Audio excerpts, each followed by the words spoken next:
escalar ds, né? Aparecendo no tempo do fluxo elétrico na superfície limitada por C.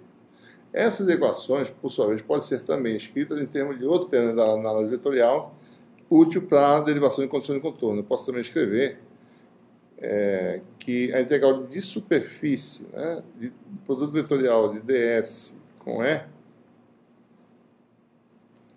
é igual à integral de volume, né,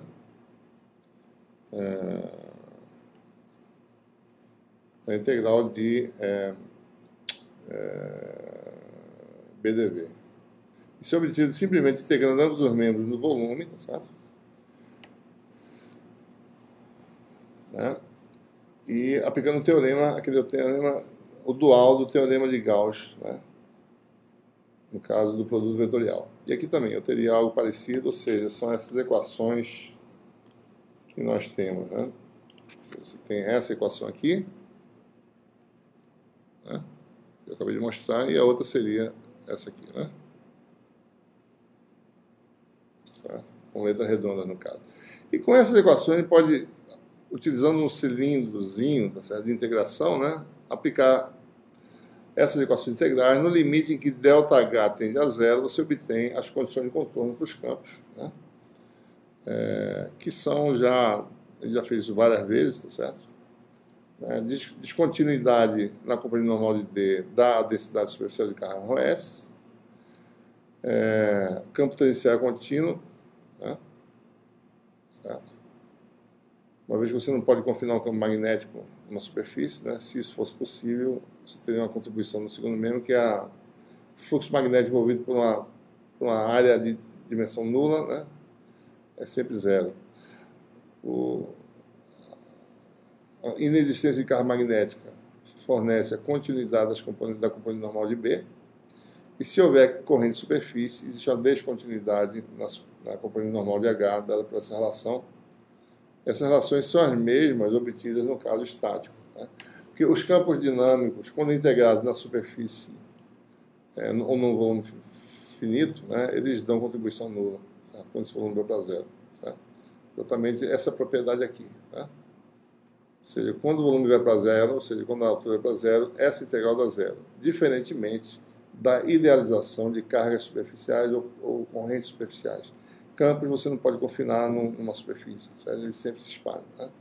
Então, da mesma forma, a integral de dB dt no volume está zero. Então, por essa razão, você tem essas condições de contorno.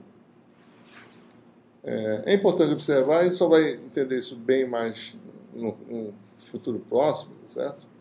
No próximo tratamento mais aprofundado das equações de Maxwell, que no regime de campos variantes no tempo, em geral, certo? Os campos penetram no material, certo?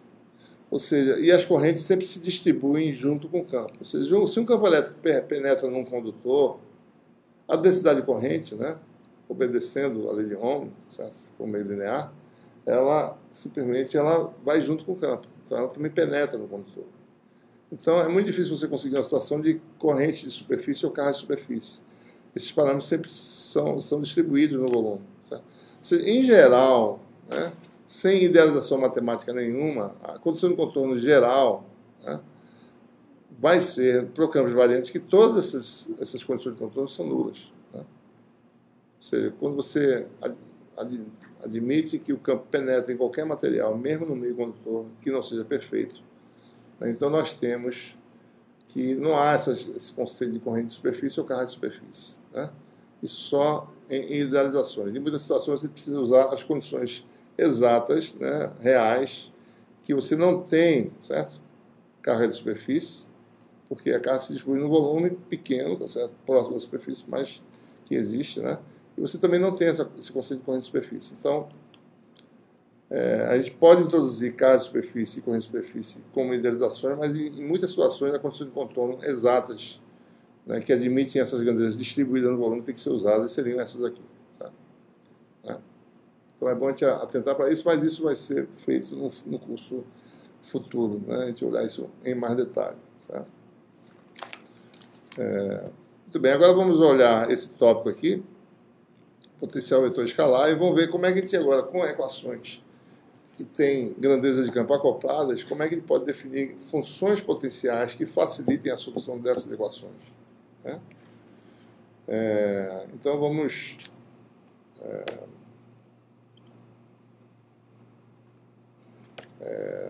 aí.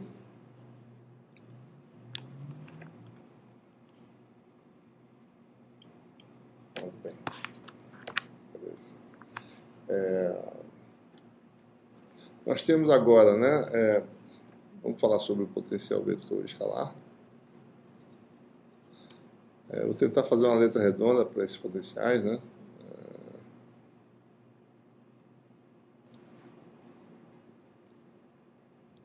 Tentar fazer isso, apesar de na nota de aula todas as letras são retilíneas, certo? Isso não há problema nenhum, certo? Mas no futuro, que você começa a lidar com fasores vetoriais e campos no domínio do tempo, é importante diferenciar, né? Então, para não perder o costume, eu vou continuar mantendo minha anotação de letra redonda para campos variantes do tempo.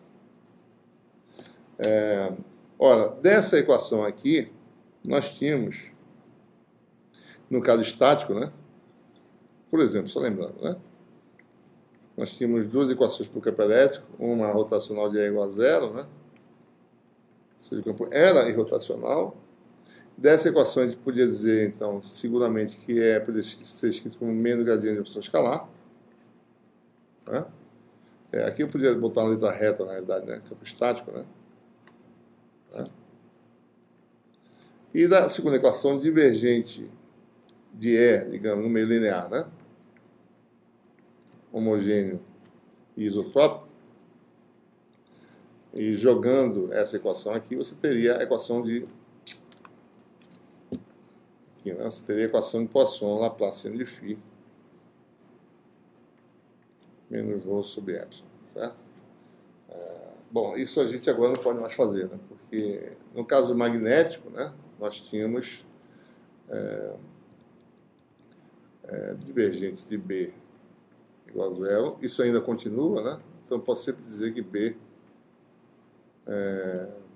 Bom, isso é no caso estático, deixa eu botar minha letra retilínea aqui. Divergente de B igual a zero. Então você tem aí que B pode ser escrito como rotacional de A, e no caso estático, né, o rotacional de um potencial vetor, né, a equação rotacional de B no meio linear, né, igual a μ vezes J, permitia, no gauge em que divergente de A igual a zero, né, utilizando no gauge de Coulomb, né, que a gente já falou sobre isso antes, eu obtive uma equação diferencial para o A, o Laplaciano de A igual a menos μJ. Né? Bom, agora os nossos campos são variáveis no tempo. A gente não vai obter equações desse tipo, certo? Nem essa aqui, porque essa equação aqui não é verdadeira, nem tampouco essa outra equação aqui, né? A rotação de E não é zero, certo? Então, como é que a gente faz com essas equações? Bom, vamos escrever as equações de Maxwell 2 a 2. A gente vai escrever equações da seguinte forma, né? Rotacional de E mais dB dt igual a zero, né?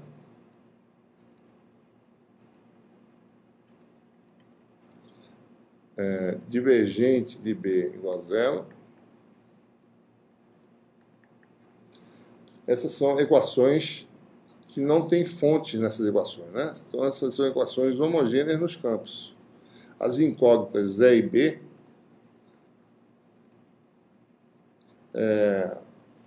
são governadas por equações diferenciais homogêneas, né?